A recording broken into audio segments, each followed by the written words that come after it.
Western legend has universal appeal. It is based firmly on history, a history which had not quite vanished when motion pictures began.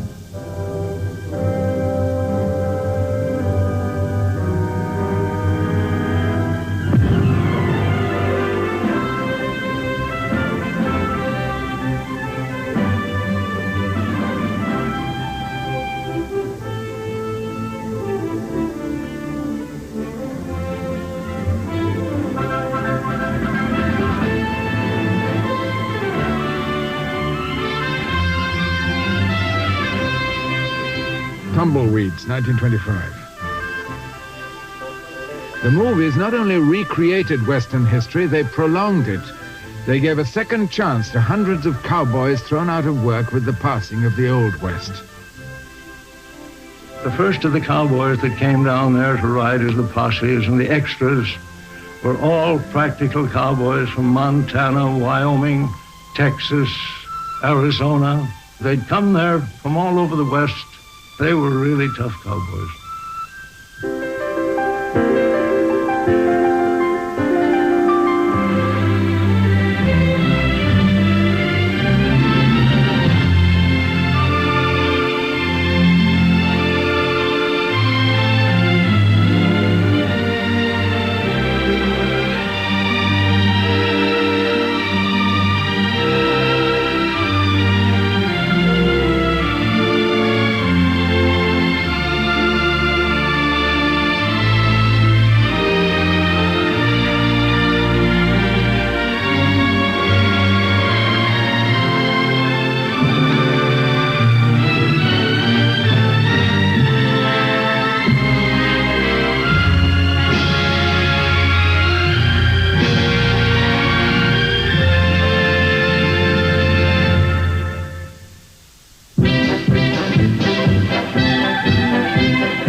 Who began it all was the hero of 100 dime novels, a true Westerner, a former Indian scout and buffalo hunter, William Cody, Buffalo Bill.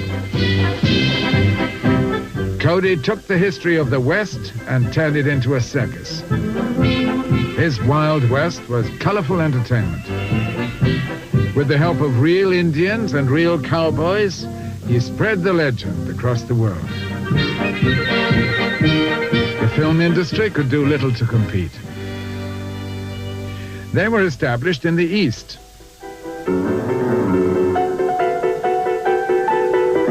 It took longer to reach the West than to make a Western, so they painted the canyons on the studio backdrop. Who cared? It was cheap. And the Nickelodeon audiences enjoyed what they paid for.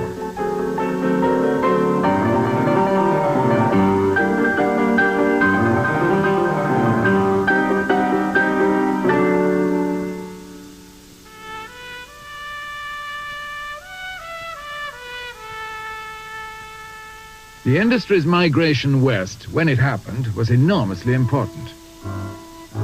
The landscape enhanced the Wild West drama and brought the movies a new audience.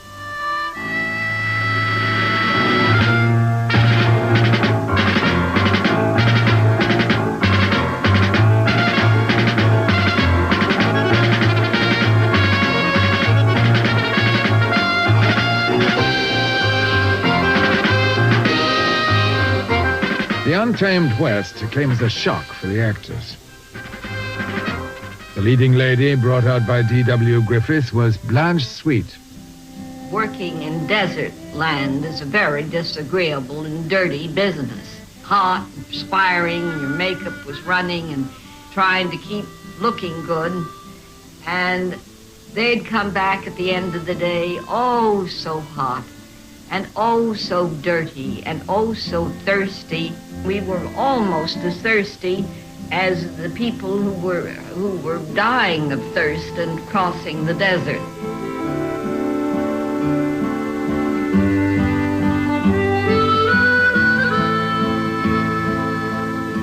People were still crossing the desert. 200 miles away from Los Angeles, real pioneers were struggling to reclaim the Imperial Valley. For California was still being settled. But the Old West was dying. The last great cattle drives were photographed for Westerns, and for posterity. One or two of the big ranches leased space to movie companies. Arriving from the east, film people were delighted to find the atmosphere of the Old West still prevailing. The cowboys who met them were often hired on the spot as local color. One such cowboy was Tom Mix.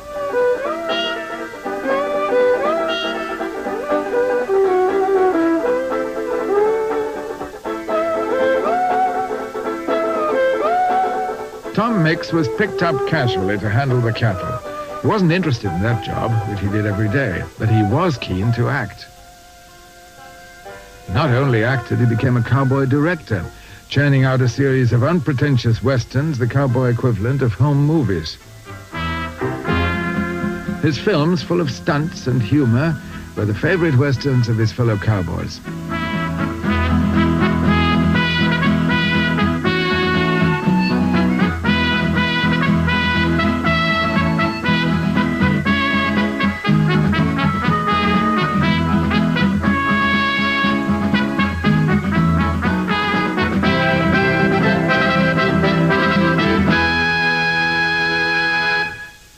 Times were equally hard for the Outlaws.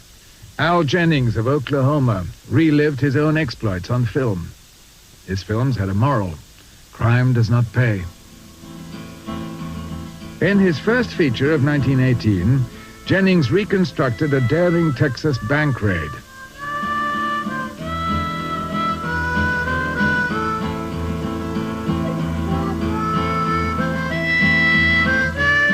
Now that they've been spotted, the Outlaws resort to the process Jennings called cleaning the streets.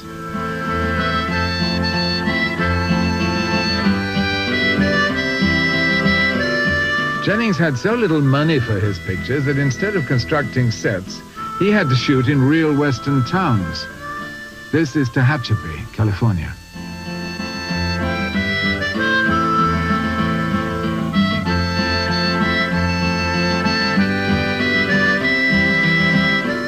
Jennings showed a West the movies usually avoided, sordid and unglamorous, with families living in sod huts dug out of the soil. He may have been a romantic at heart, but he showed the Outlaws' life as it really was. The public did not respond.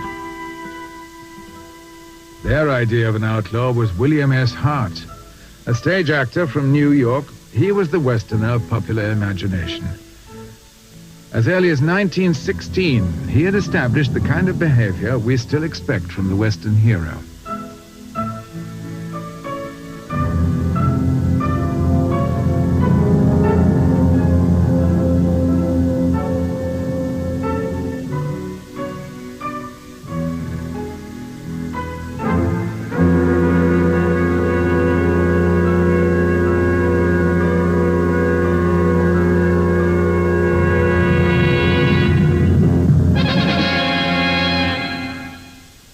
Hart always tried to make his films authentic, even attempting Indian Sign Language. William S. Hart, he signed language like the women did, and the men criticized him. Now, say Bill Hart, he would, well, let me just say this. Long time ago, white man and Indian friend. Now, he would say, long time ago, white man and Indian friend. Just keep swaying, you know? And they confuse you. It's confusing.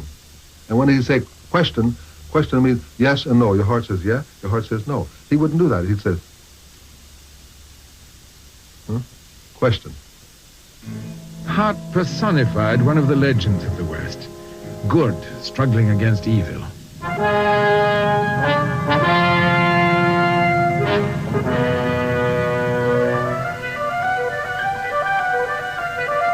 Hell's Hinges was one of his most successful films. It had an Old Testament grandeur.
real cowboys adored Bill Hart, but they didn't share his uncritical love for the West.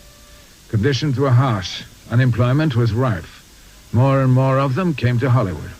My background as a cowboy was, I was born in Idaho, Nez Perce Reservation. Later on moved into Salmon River Country, and my folks had a stock ranch in Salmon River Country. And I worked on the ranch until I was 19. And I left there and came to California. Some cowboys went into pictures straight from the Los Angeles stockyards. $5 a day was hard to resist when life on the range offered that much a week. With so many cowboys in pictures, the atmosphere on location was not too different from life on the range. Big shots lived at the hotel, and the cowboys, they had a barracks, well, it was a big basement, you know, and they put about 20 bunks in there. So you had a table where you could play poker and cards, and the only difference was that you didn't have the old smell of the sweaty blankets and the sweaty saddles in a regular ranch bunkhouse that you'd have, and sometimes you wouldn't have as many flies around as you would have on the regular bunkhouse. The West was really the West. I remember when I was working with Tom Mix, and we went to Prescott, Arizona, which was the capital, I think, then. The hotel had a balcony, I guess, you know, all the stores did, that came out over the sidewalk. You've seen them in the movies. And my mother and I were standing out there when two cowboys drove up and paced off, and one shot the other one, and then he got on his horse and rode away, and everybody ran out. Well, today it would be just like a movie, and I guess then it was just like a movie. I don't know what the outcome was, but he evidently had what's known as a grudge. The cowboys brought their frontier ways with them to Hollywood. There were probably more shootings among those cowboys down in Gower Gulch in Hollywood than there ever was in Dodge City. But those fellas were, I knew fellas down there that had been run out of Wyoming, got out of there on stolen horses, one jump ahead of a sheriff. Another notorious fighter was Art Acord, world champion rodeo rider. One of the most colorful and unpredictable of all the cowboy stars.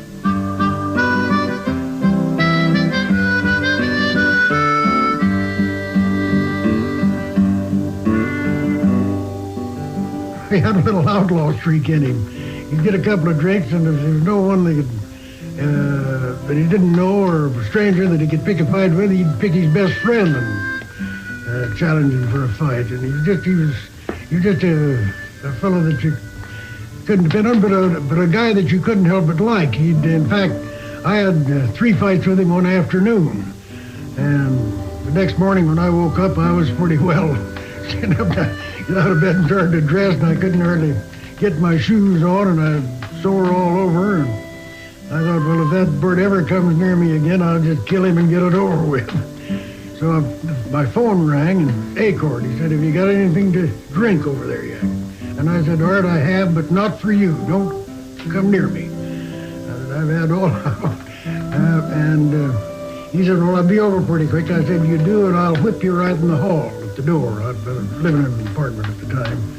And he said, okay. I said, sure enough, he knocked on the door. When I opened the door, one eye was swell shut. He was really beat up. And he said, Jack, what did you hit me with? So I kind of felt sorry for him. So we had a drink and sit down, 15 minutes, good friends again. Oh, he'd fight anybody anytime for fun, money, or old clothes, you know.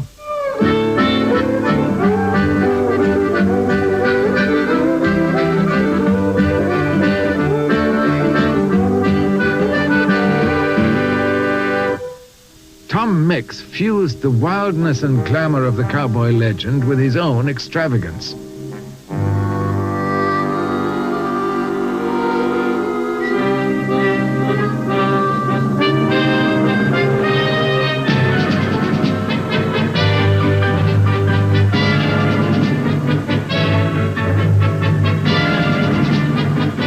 Born athlete, he staged his fights with a realism which went far beyond the demands of the camera, as stuntman Harvey Perry learned to his cost.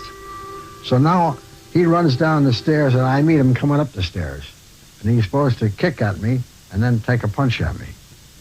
Well, he kicked me with those high-heel boots on in the chest, And I went back down on the floor, and I got up, and he hit me. He always wore gloves, if you remember, white gloves. Well, under those gloves, when he did a fight, he had tape. He wanted to be tough. So he hit me, and I went on my behind again. And he said, I'm sorry, it slipped. And we did it again, and he did the same thing. But I got up, and I hit him and knocked him down. And I said, sorry, Tom, it slipped. But we got along very fine after that. Tom was a very flamboyant sort of a character. Now, at the Vernon Bar, where they had all the fights in the old days, the longest bar in the world was down there. It was about a block and a half long. And 3 or 4 times before he became famous as Tom Mix, Tom would take his horse down there and burst through the doors, duck his head, come through with a white hat on, shoot his guns off and says, Tom Mix, boys, the drinks are on me.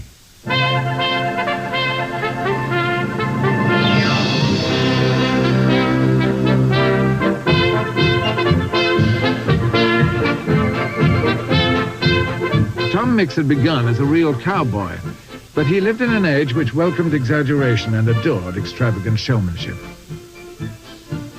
By the 1920s, Tom Mix had transformed his life into a Wild West show.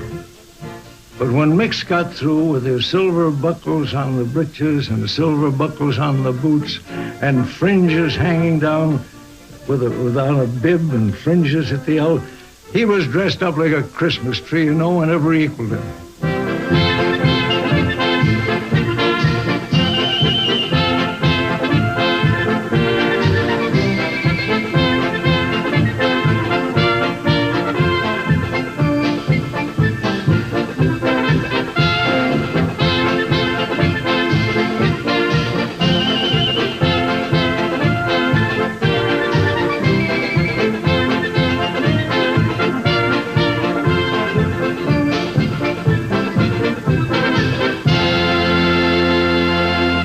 Terrific liar, but not in a menacing way. It's always in the way of entertainment.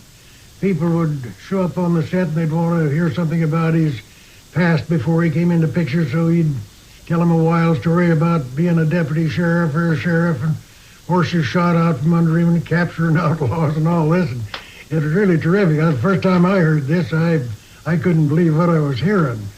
And after the crowd left, Tom, you kind of handled the truth a little bit reckless, don't you?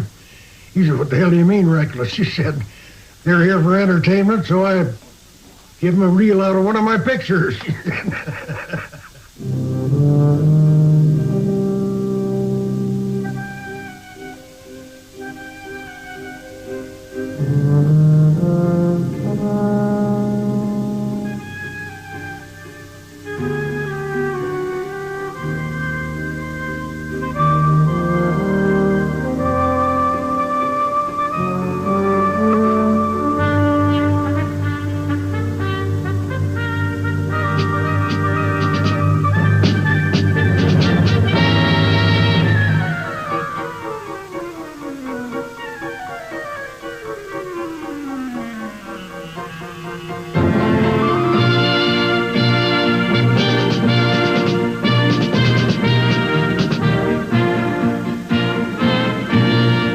Mix inspired legions of movie cowboys who followed him. But there were other models. A prop man who worked briefly with Mix in 1926 was John Wayne. When I was a boy, there were 2 pretty well-known characters in motion pictures, and Tom Mix was a flamboyant type and wore the rodeo clothes. But Harry Carey always wore a good hat, good pair of boots, and what he wore in between didn't matter too much, and he had a style of acting that has now become the way of acting in our business. Like William S. Hart, Harry Carey was one of the few cowboy actors without experience of the range. You see, he was not a typical cowboy in any sense of the word. He was a romantically, he was in love with the West. Absolutely in love with the West and with the pioneer spirit. That's why we had the ranch and the whole business. He just loved being a cowboy.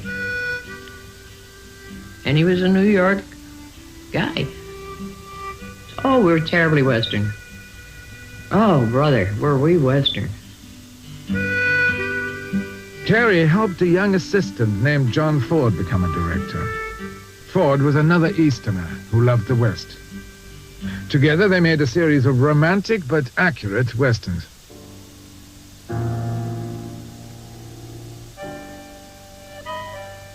Carey starred in Ford's Straight Shooting. It had the kind of encounter that would soon feature in so many Westerns.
We tried to be kind of natural, act natural. There's no way of being natural on the screen, or you lose the tempo. You know, you have to keep things going and try and get your personality through, which is what Harry could do. I loved him because I'd known him for years, and I was a young man, and he was an older man, and I'd had a lifetime of association with Harry and Ollie. And when Harry died, naturally, I was there, and I'd known and loved the both of them. In John Ford's The Searchers of 1956, in which Olive Carey appeared, John Wayne paid his own tribute. At the end of the picture, when I brought back little Natalie Wood, who was a baby then, and turned her over to these folks, Jack had a scene that just included a dark doorway. And I was outside, and they came in and came by the camera and turned around. Now, it had been a heartwarming scene when we brought this little girl back. And Harry hadn't been dead very long, and I loved Ollie, and it was emotional. And as they went in the door in the dark and got out of sight, and it was just me in the door, the wind blowing, I thought of Harry Carey, and he had a stance which was something to that effect, where he put his left hand on his right arm, and he did this incessantly in pictures. Well, when they took the little girl past the camera and there was just a dark frame, Ollie looked around at me, and I just took the pose, and the tears poured out of her eyes, and it was a lovely, dramatic moment in my life, and I'm sure in hers.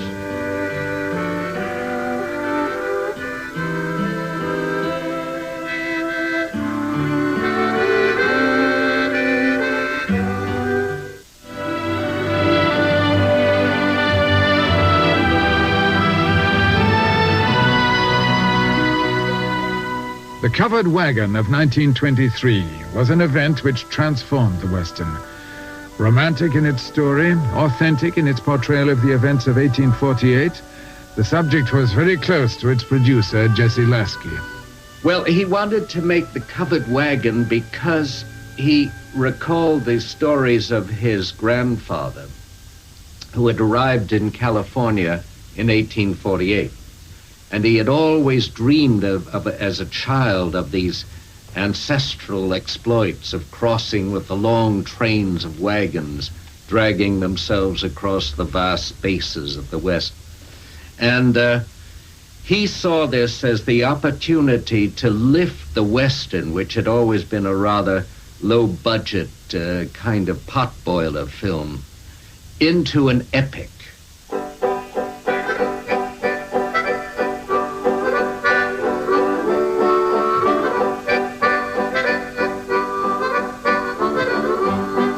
The chief cameraman on the production was Carl Brown. On the covered wagon, I saw pioneer women and their husbands and their children going about their daily business without any attention from me or from crews or instruction from anybody else, doing what they had been doing all of their lives. They were as much at home with a camp kettle and a campfire and a board from the back of the wagon to roll out biscuits, to take flour out of a barrel or a sack, to know how to do what it is to be done to keep a normal, healthy, comfortable family life on the wild prairie. The parents of director James Cruise were Mormons who had crossed the plains in covered wagons and settled in Utah. It was in Utah that Cruise chose to make the picture.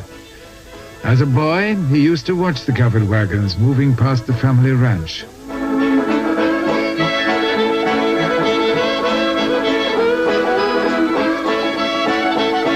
Everyone working on the film saw the past come alive as the wagons assembled.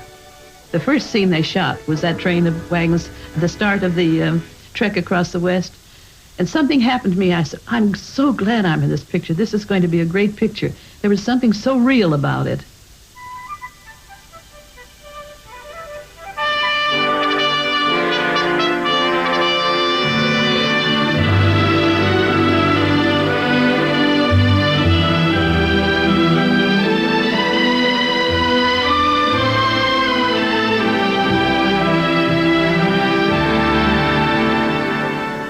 They had advertised all through the West and everywhere. Anybody who had a Conestoga wagon would be given, I believe, $2 a day, and they're stock fed, and they would be in this great picture.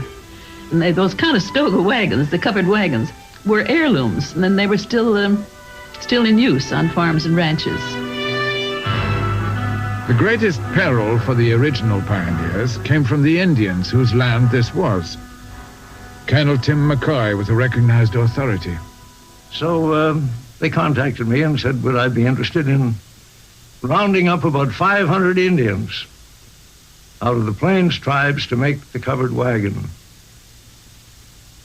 So I took leave, went down, and I arrived at location with 2 solid trainloads of Indians. I had Indians, squaws, papooses, horses, dogs, teepees, the whole works, you see. We got them down there. Nobody else could talk to them but me. So I became the technical director of the covered wagon.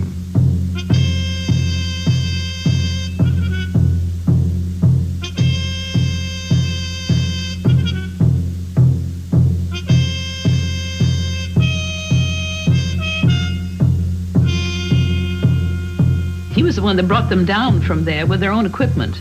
We watched them the first day or two put up, and the squaws did most of the work, putting up their tepees, and they lived in their own atmosphere. And he told them the story each day in sign language, and you never had to retake an Indian shot. It was perfect from the first take. They lived that story. They relived it.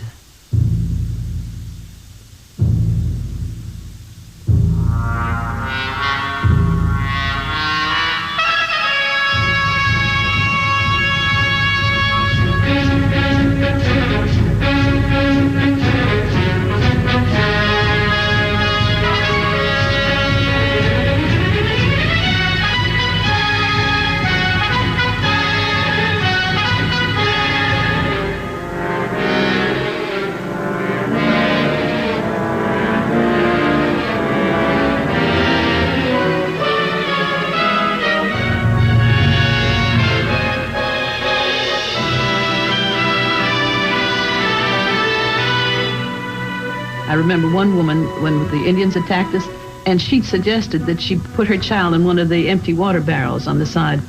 And Jim Cruz got a lot of ideas from these people who were not professional actors. I think that was maybe the spirit of that picture was in the people who made it.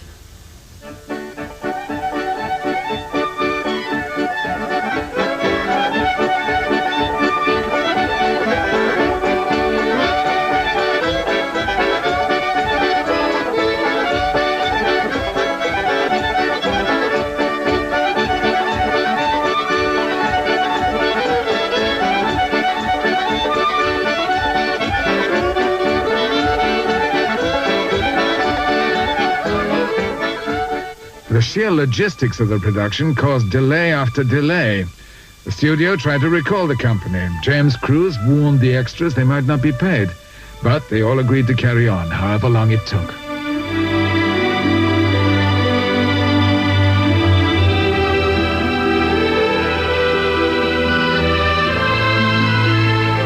The picture was running away over budget.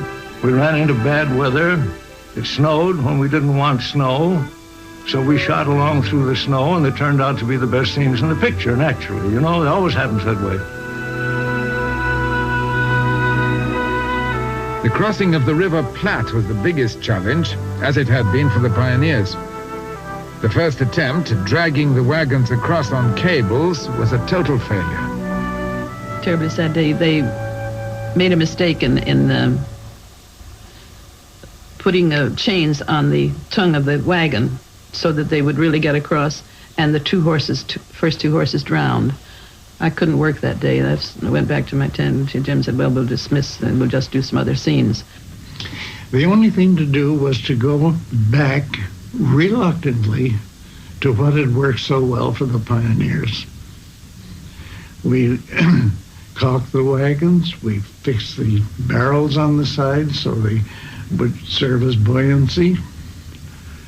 We hitched up the oxen, we put them in proper position, and we suggested to them, politely but firmly, by means of pistol shots and cracking whips, that it might be a very good idea to go over that way.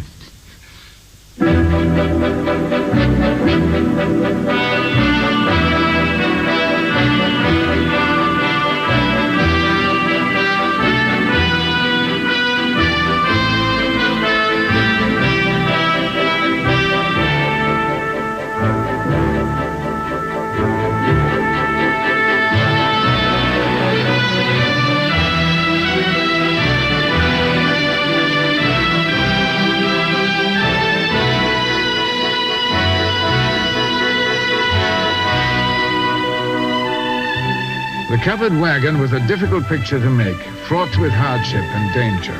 It was the first of its kind. Since 1923, hundreds of westerns have dealt with the same theme. Some may even have done it better. But none can match the simple grandeur of the original.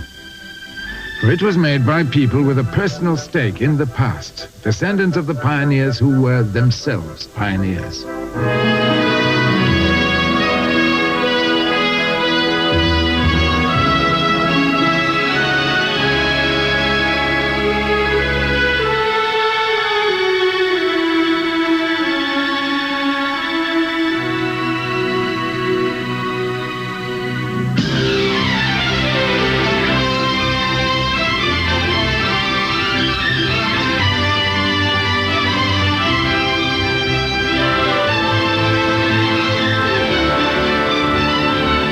The success of the covered wagon inspired an era of Western epics. Director John Ford was profoundly influenced by the covered wagon. On New Year's Day, 1924, he began work on The Iron Horse, about the next wave of pioneers, the builders of the Transcontinental Railroad.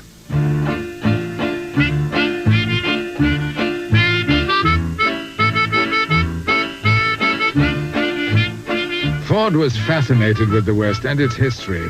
He recreated it with careful accuracy. He enjoyed the rugged conditions, but for the extras, sent out from Hollywood with no idea of their fate, it was a different matter.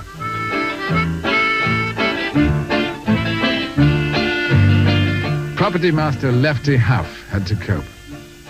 This was the biggest movement of any picture out of Hollywood that had ever been made.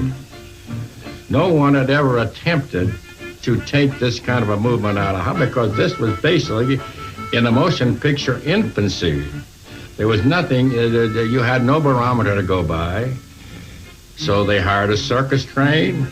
They piled about 200 people on it, and we went up there and made a picture.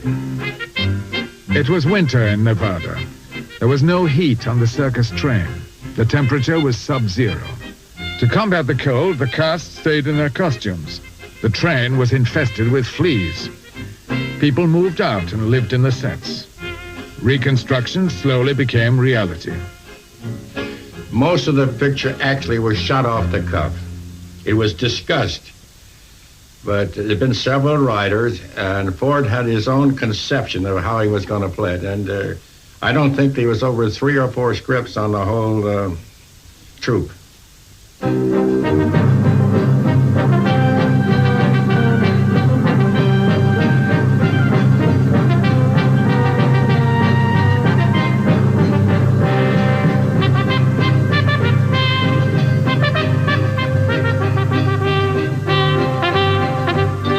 We had Chinese there that had been working for the railroad for 50 years, and they were wonderful. We had about 35 of those. They were all retired. They came out as a lark to do this for the picture.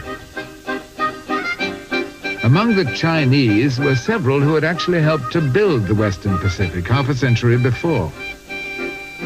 There was real suffering in that picture. Christ, it was cold as hell. You get out there in the day and have to work on that truck, and the wind blows in the snow. And the Indians have to go around with no clothes on. It's a murder. Jesus, it's terrible. Women take an awful beating, the moving the town. The railroad advanced. The railhead towns were torn down to be rebuilt further along the track.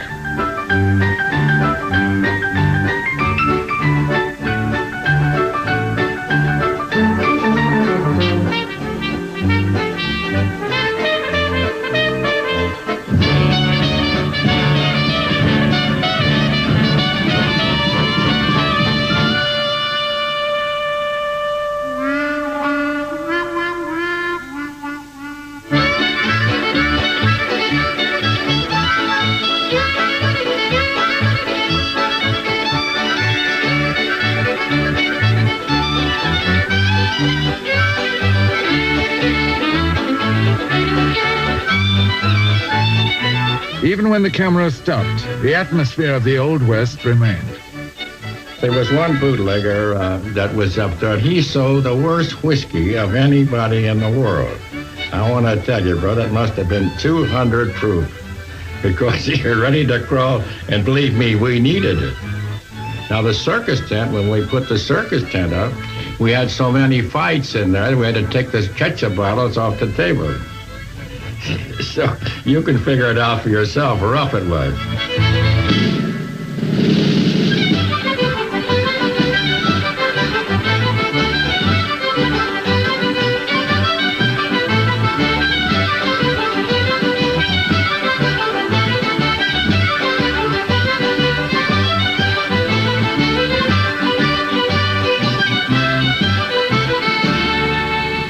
Then we had a half a dozen dogs that followed around. The one dog that strolled in at the graveyard at the end when the train pulls out of town, the white dog stand, they called him Foreground.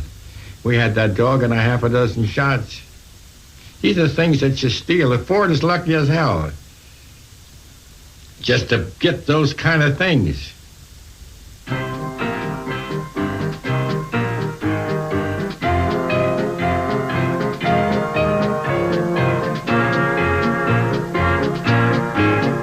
In 1869, the bloodshed and hardship were vindicated. A steel highway linked the East Coast to the West. John Ford brought it to life with the fidelity of a newsreel. His reconstruction was, for him, the next best thing to being there.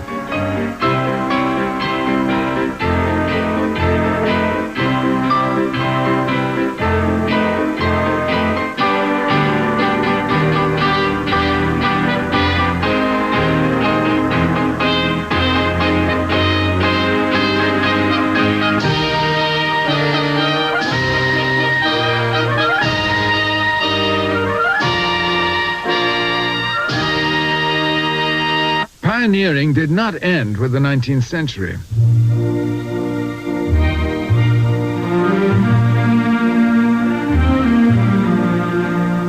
Settlers were still moving west at the same time as the Hollywood pioneers.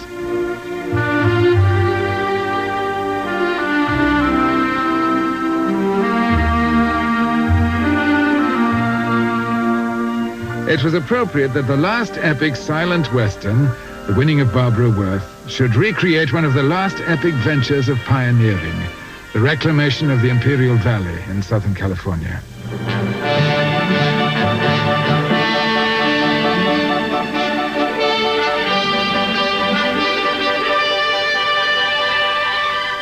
The nearest place that I could find that would resemble what we were going to do was up to the Black Rock Desert, up in between Nevada and Idaho and Oregon. And there, I'm not so sure, but what in making the picture, that the actors and all of us making the picture went through probably more hardships than the people did in settling the Imperial Valley. I mean, around noon, they would have these little baby tornadoes.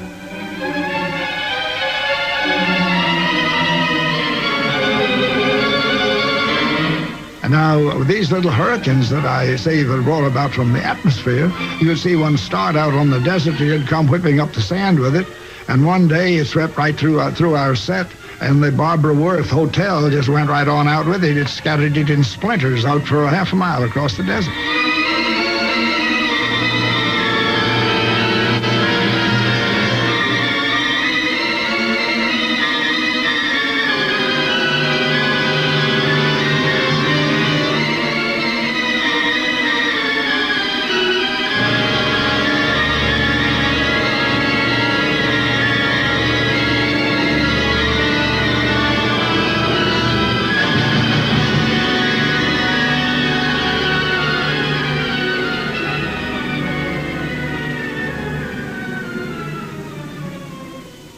We had every rancher, every cowboy, every real man with horses and all. We hired them with the horse and their saddle, and they came in from all the little town of Gerlach, another little town of Sulphur, another Winnemucca, all the way around. Now, we kept those people there.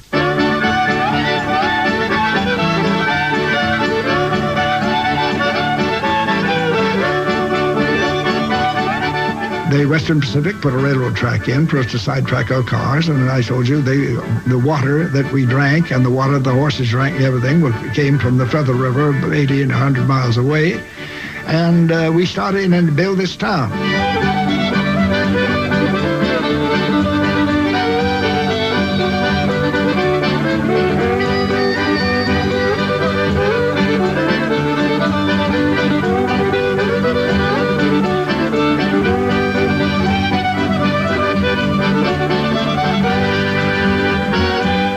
Many people think that locations are not too important. To me, I think they're just as important as the costumes, the casting. It's part of the casting, part of the costuming, part of the production. And so many people pay little attention to it. They did then, but I always paid attention that it was one of the most important ingredients that went into a picture, because it was a visual medium, and that is certainly what you're looking at. The first westerns had been shot against painted backdrops. Now they were set against majestic scenery, and all the skill of Hollywood was brought to bear on the great flood of 1906.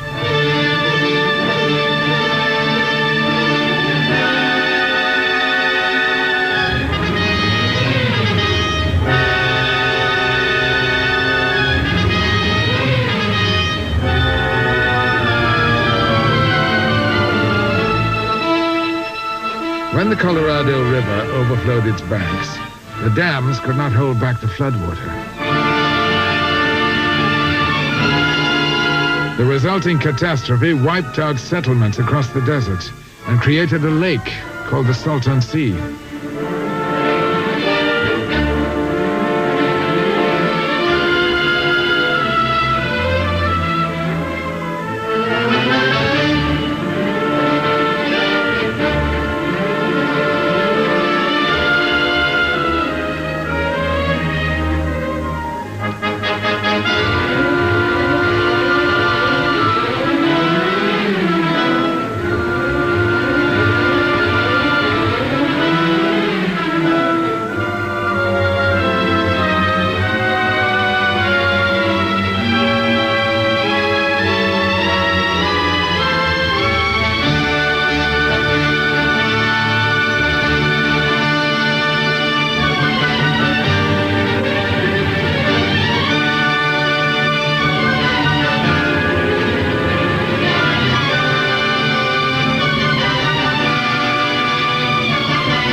In all westerns, there has to be a villain.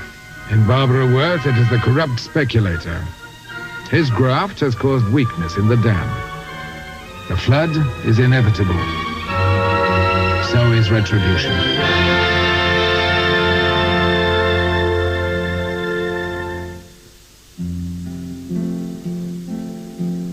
Talkies ended the careers of most of the real cowboys.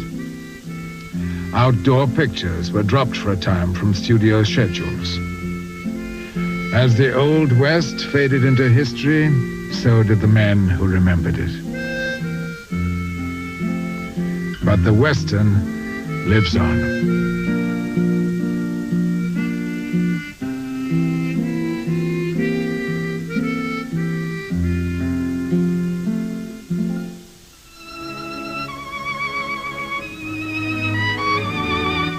Lights, camera, action. Next week, Hollywood profiles the pioneers of movie direction. Watch The Man with the Megaphone next Saturday at 9. And if you'd like to see a movie with practically no direction, join us tonight at midnight for Summer Camp Theater's Death Kiss, a film that proves that acting can be hazardous to your health. That's at 12, right here on 11.